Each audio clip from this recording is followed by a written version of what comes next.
When reading about how health care is provided throughout the world, one often hears the word disparity.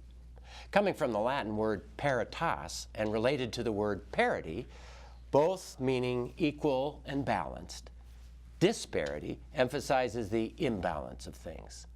Take, for example, how healthcare in the U.S. is too often excessive, unnecessary, and wasteful. And yet in developing countries, it is too often inadequate, desperately needed, and underfunded.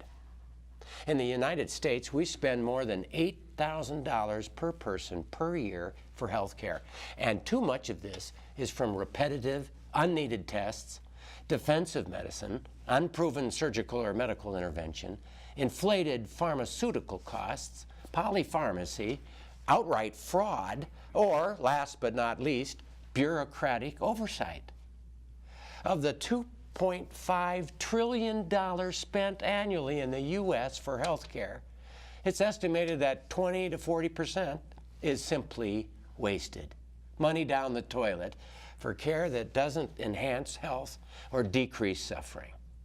I should add here that, in my opinion, getting a handle on this problem has not and will not be changed just by adding more bureaucratic oversight, but that's another story. The point is that too much of the cost for health care in the U.S. is wasted and adds nothing to our health. Now for the disparity. In many developing countries, there is a tremendous need for cost-effective health care that goes unfunded. Although cell phones and iPads seem to have found their way throughout the world, simple healthcare technologies have not reached many who need and deserve them.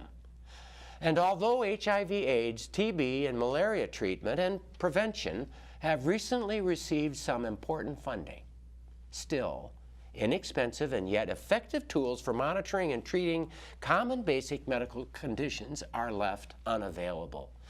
Hypertension, diabetes, and cervical cancer are perfect examples of how minimal resources could help diagnose and treat such conditions, saving lives and preventing suffering. Simple, not so expensive, and yet effective health care is too often not happening in the developing world. What's more, in those poorer countries at the end of life, too often there is no appropriate pain medicine to provide comfort during the dying process. It is disgusting to think of the cost and excesses going on here, and yet many people in the world without even the basics. This is disparity.